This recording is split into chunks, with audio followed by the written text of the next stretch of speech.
Todo esto, o sea, sistema digestivo ¿de qué? De rumiantes. Bovino es una especie de rumiantes, hay muchos rumiantes. Los rumiantes pueden ser inclusive hasta los rumiantes. Ok, entonces ya les estaba comentando que vamos a hablar de sistema digestivo de rumiantes, ¿no? Se llaman rumiantes ¿por qué?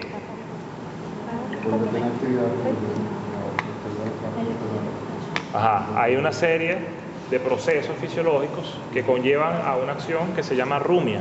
¿Okay? ¿Qué consiste la rumia básicamente? Okay. Dividir cada vez más las partículas ingeridas, ¿verdad? Okay. ¿Qué sucede? El animal viene, come, chicas, por favor, silencio.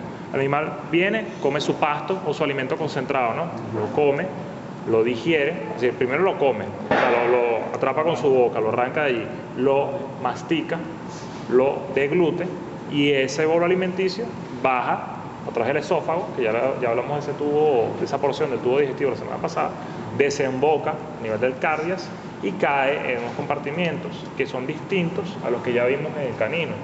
¿Qué pasa? Estos son animales poligástricos, se dice que tienen 4 compartimentos estomacales para este caso, 3 preestómagos y un estómago verdadero que se denomina así, porque es el único glandular, que sería el caso del abomazo, que es este que vemos aquí. El resto de los compartimientos son cámaras que van a permitir trocear esas partículas ingeridas y permitir que las bacterias, los hongos y los protozoarios que existen en la flora ruminal aprovechen ese alimento y lo conviertan en proteína, ¿okay? Y van a derivar también una sustancia que son los ácidos grasos volátiles, acéticos, propiónicos y butíricos. Tal vez lo hayan escuchado mencionar en producción animal, en bioquímica, a lo mejor lo vieron. Todos esos gases van a estar a nivel del rumen y van a ser aprovechados por el animal para su metabolismo, ¿okay? Entonces se dice que las vacas como tal y los rumiantes en general aprovechan es el producto de esas bacterias y microorganismos en vez del pasto. La celulosa ya no la digieren como tal, lo digieren son los microorganismos que están allí, ¿okay? Ellos aprovechan eso a través de esos microorganismos. Entonces, como les estaba comentando, pasa el bolo alimenticio, llega a estas cavidades. ¿Qué sucede aquí? Cae, primero el principal, aquí en este gran saco que vemos, que se denomina como rumen, ¿no? Fíjense el tamaño de esto. Estos restos son de un animal que tenía 22 años. Por lo general, animales de esa edad no llegan, o sea, en sistemas de producción normales, no llega a haber animales de esta edad, a menos que el dueño se haya encariñado con él y sea como una mascota para él mismo, ¿no? Pero por lo general son animales que no son funcionales productivamente hablando, ¿no? Se descartan, van a matadero, porque ya por lo general no llegan al estado de preñez necesario, o no producen suficiente leche, etcétera, etcétera, ¿no? Dependiendo del sistema de producción al cual estemos dedicándonos. Sin embargo, bueno, este animal lo tenía aquí en la universidad, en el bioterio, sirvió para muchas prácticas durante toda su vida, prácticas de semiología principalmente, y bueno, falleció y aquí está sus restos, ¿no? El animal, bueno, ya obviamente era adulto, ya senil prácticamente, y fíjense el tamaño del rumen. El rumen es una cámara de fermentación, ¿okay? Todo este saco sirve para fermentar. Ya les dije que aquí hay una gran flora bacteriana, microbiana en general, que va a degradar todo ese alimento que es ingerido, ¿no? También va a tener una función de mezclar todo eso que está allí, ¿okay? Él mediante una serie de ondas peristálticas, ya hablamos de lo que era peristaltismo la clase pasada, va a promover la mezcla y que se segmenten esas partículas, ¿no? Entonces, como bien sabemos, todas las partículas sólidas siempre van a ir hacia el fondo, ¿no? Las partículas más pesadas se precipitan en cualquier solución. Entonces, todo el sedimento va a estar en el fondo, las partículas más pesadas, las partículas más ligeras, ya más hacia la superficie. Luego tenemos la capa de líquido y por encima que tenemos gases, ¿no? Okay. ¿Qué sucede cuando un animal de estas características se llena de gases a este nivel? ¿Cómo se denomina eso? ¿Nunca lo han escuchado? Los chicos que trabajan con producción animal, que trabajan en el campo. Se timpaniza. Timpanismo se denomina eso, ¿okay? Entonces, el timpanismo no es más que un acúmulo de gases a este nivel que va a producir un dolor agudo en el animal. El animal va a dejar de comer y principalmente se debe a problemas de dieta, problemas de falta de fibra, ¿okay? Puede ser uno de los principales orígenes del timpanismo. O un problema a nivel morfológico, o sea, hay una torsión y se acumulan los gases. Es una posibilidad también. Entonces, ese timpanismo va a producir acúmulo de gases. Como le digo al animal, por el dolor no va a comer. Si no come, no nos sirve, ¿verdad? Pierde peso. Y por lo general son dolores tan agudos que el animal hasta se puede postrar, ¿no? Se postra y no se mueve, pues. O sea, el dolor es muy, muy fuerte. Han tenido cólicos seguramente algunos de ustedes y el dolor es bastante fuerte, ¿no? Similar a esto, pero imagínense toda esta masa comprimiéndole el resto de las vísceras. Además, aparte de que las paredes de estos sensibles, el gas comprime las paredes y comprime el resto de las vísceras. Esta estructura ocupa prácticamente toda la cavidad abdominal en su lado izquierdo. ¿Okay? Este es el lado, la cara izquierda, cara parietal del rumen, y esta es la cara derecha o cara visceral. Entonces, del lado izquierdo del animal, que vamos a observar a la palpación o a nivel de posición topográfica, vamos a observar la presencia de este órgano. ¿Cómo se denomina? Esto que está aquí, fíjense la estructura, ¿recuerdan? Esto no, esto que está aquí, fíjense la forma. El vaso. Este es el vaso. Recuerda que el vaso no es un órgano digestivo como tal, es un órgano de origen, o sea, con función linfoide, con función eritropoyética, formación de glóbulos rojos. Recuerdan el ejemplo que les di con los caballos de carrera, ¿no? Vale. Entonces, el vaso va a estar del lado izquierdo, al igual que en caninos, ¿sí? Y va a estar en contacto con la pared costal izquierda. Entonces, tenemos rumen, vaso y también el riñón izquierdo lo tenemos del lado izquierdo del animal. Solo esas van a ser las estructuras que podemos palpar o encontrar en la cara izquierda del animal, del rumiante. Del lado derecho, por otro lado, vamos a tener todo el resto de las vísceras. Ya sería intestino delgado, intestino grueso, el omaso, que sería esta estructura que ya vamos a detallar en ella, y el abomaso, que ya lo mencionamos, ¿no? Eso es lo que va a estar del lado derecho del abdomen. De resto vamos a tener esta estructura que denominamos rumen. Entonces, en ese rumen, como les dije, hay una serie de movimientos que van a permitir la mezcla de ese contenido y la separación de partículas más grandes a partículas más pequeñas. Esas ondas van a ir promoviendo el paso de las partículas hacia otro compartimiento que está en estrecha relación con el rumen, que se denomina retículo, que es este que está aquí. ¿Ven la diferencia en la mucosa? Fíjense que esto parece un panal de abeja, esto parece una alfombra. Un paño. Un paño de eso ama de casa, Sí, igualito. ¿Okay? Mejor analogía no hay. Un panal de abeja, mi casa, ama de casa, perdón. Entonces, las funciones de ellos son prácticamente similares, ¿no? Básicamente aquí es fermentación y también separación, pero también tiene una función de separación de partículas, de más pequeñas a más grandes. ¿Okay?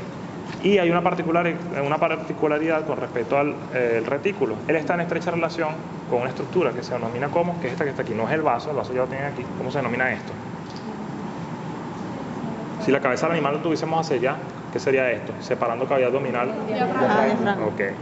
El diafragma. Recuerden que tiene su centro tendinoso, que está aquí, y sus pilares musculares. Entonces, el retículo está en estrecha relación con esa estructura.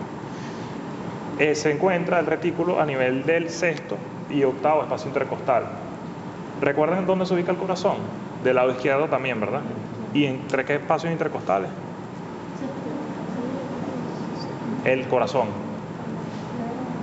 Por ahí, tercero y quinto espacio intercostal. Fíjense que esto está entre el sexto y el octavo, está muy, muy cerca.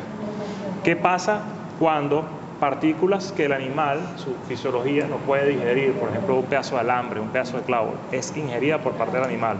¿Okay? Recuerden que son animales que están comiendo y ellos no van a estar separando con un cuchillo y un tenedor como nosotros hacemos. Tienen su boca para aprender los alimentos y principalmente con la lengua, ¿no? Ellos toman lo que hay allí. Si se les da un pedazo de clavo, un pedazo de metal, cualquier objeto punzopenetrante, él va a llegar eventualmente al retículo. Y esto todo está en constante movimiento, en ningún momento en que se pare. Si se para es porque hay una atonía, es decir, no hay movimiento peristáltico. Y eso es un proceso patológico. Entonces, si esto siempre está en movimiento y hay un objeto punzopenetrante que llega aquí y estamos cerca del corazón, ¿qué puede suceder? Puede perforar el corazón, ¿verdad? Atraviesa la mucosa del retículo, atraviesa el diafragma y contacta con el pericardio. Si contactase con el pericardio, tenemos una pericarditis, ¿no? La retículo pericarditis se llama eso, retículo pericarditis traumática, que es de origen traumático, así se llama la patología. Puede ser de curso agudo o curso crónico. De curso agudo, cuando ya penetra miocardio, producimos un dolor súper intenso, el animal puede llegar a tener muerte súbita, se murió el animal. Hacemos la necrosis, buscamos en el retículo, encontramos toda una hemorragia a nivel del pericardio y una masa aquí que protruye a nivel de la mucosa y está penetrando el pericardio. Ya tenemos la causa de muerte. ¿Okay? Ahora bien, en animales que por ejemplo, por lo menos disminuyeron sus valores de producción, dejaron de comer, están letárgicos, están por ahí en una esquina, no se acercan a otros, se ven adoloridos, vamos a hacer una prueba semiológica, de semiología, eso lo vamos a ver en tercer año, que se llama prueba del palo. Simplemente el animal es cuadrúpedo, ¿no? Entonces ponemos una vara de madera gruesa y con dos personas de un extremo a otro, la atravesamos aquí este nivel, más o menos donde está el apéndice cifoide. ¿Recuerdan esa estructura ósea? Eso es del esternón, la punta del esternón, la región más caudal del esternón se llama apéndice cifoide o proceso cifoide. Colocamos la barra a ese nivel y esas dos personas van a levantar un poco. Obviamente no van a levantar al animal, ¿no? con una vara, pero van a ejercer presión allí. Y un veterinario, en este caso ustedes, van a auscultar a nivel de la región cervical y van a ver si detectan un quejido. Si detectan un quejido o un signo de dolor, el animal es prácticamente positivo a la patología. ¿Okay? Ya pueden tener el origen de su letargia, de su anorexia y su pérdida de peso. Eso cuando es de curso crónico. Entonces, curso crónico pueden tratarlo así. Curso agudo, el animal se muere y bueno, lo ven en la necropsia. Pero para que tengan en cuenta, lo importante es conocer la posición de los órganos, dónde se ubica cada uno y cómo están relacionados. ¿Okay? Entonces todo esto no es ningún cuento, yo lo estoy echando aquí para que se lo caletren y bueno, salgan bien o salgan raspados, no. O sea, son cosas que van a ver en su vida profesional y sobre todo si se van a dedicar al área de la ganadería, es importante que lo manejen. ¿Okay? Entonces, continuamos con el recorrido. Ya vimos la mucosa, la diferencia de las mucosas del retículo y del omaso. Todas estas que están aquí se llaman, ¿cómo se llaman? Papilas ruminales. Papilas ruminales, todas están aquí. Sirven para aumentar la superficie, para el alojamiento de todas esas bacterias y todos esos microorganismos que hay allí. Y aquí se llaman crestas ruminales y celdas ruminales, las chiquiticas que están aquí, reticulares. Crestas reticulares y celdas reticulares, todas esas chiquiticas que ven aquí. Crestas las elevaciones grandes y celdas las chiquiticas que ven dentro. ¿Okay? Entre retículo y rumen van a encontrar una estructura que los va a dividir, que se llama cresta rumino reticular. Esto que ven aquí es un pliegue de la mucosa que va a separar virtualmente, porque ellas están, es como si tuviesen, como si fuesen vecinos, ¿no? Y los separa es una cerca pequeña. Esa cerca pequeña la puede saltar cualquier persona, ¿no? En este caso, cualquier partícula de alimento. Entonces, la idea es que mediante los movimientos del rumen, mediante las ondas peristálticas, ese alimento, esas partículas sólidas, lleguen hasta el retículo. Si no son lo suficientemente pequeñas, no van a atravesar el agujero retículo o masal, que es la siguiente puerta de filtro, ¿no? Y se devuelven al rumen para ser regurgitadas, remasticadas y redeglutidas. Y continúa el proceso de rumia hasta que se fragmentan esas partículas y pueden ser mejor aprovechadas por todos los microorganismos y digeridas por el animal. Básicamente esa es la rumia, ¿no? Ya en fisiología lo van a ver con más detalle, no es el motivo de la clase, pero ya tienen una idea de cómo funciona el individuo rumiante, ¿no? Entonces, pasamos de lo que sería el retículo al omaso, que es esta estructura que vemos aquí. El omaso se encuentra entre el séptimo y 11º espacio intercostal, del lado derecho. Ya hablamos de dónde se encuentra el retículo, hablamos de dónde está el rumen. Ahora ya tenemos la posición del omaso también. Ese es el tercer preestómago, imagínenselo así. Primera base, segunda base, tercera base, home. ¿Okay? Son 4 estructuras que van a ver hasta llegar a su destino final, que sería el estómago glandular. ¿Okay? Luego ese bolo alimenticio quimo va a pasar al intestino, que ya vamos a ver más detalle. Pero para que tengan esa analogía ahí. Fíjense que también la mucosa aquí es completamente diferente, es decir, que esos preestómagos son especializados, tienen funciones definidas. Y aquí sería fermentación, este sería netamente filtración, y este sería para exprimir y filtrar también todas esas moléculas que llegan acá. Él va a compactar, va a comprimir todo ese bolo alimenticio que llega. Fíjense todas las, eso se llaman hojas o masales, hojas o láminas del omaso, todo eso que está aquí. Fíjense que también tienen unas especies de papilas aquí. Bueno, él va a comprimir todo esto. También sirve para la absorción de minerales, esta estructura. También absorbe minerales. Entonces, se comprime, ese líquido pasa a través del orificio foramen omaso a omasal para el estómago glandular y que se aprovechaba ese líquido.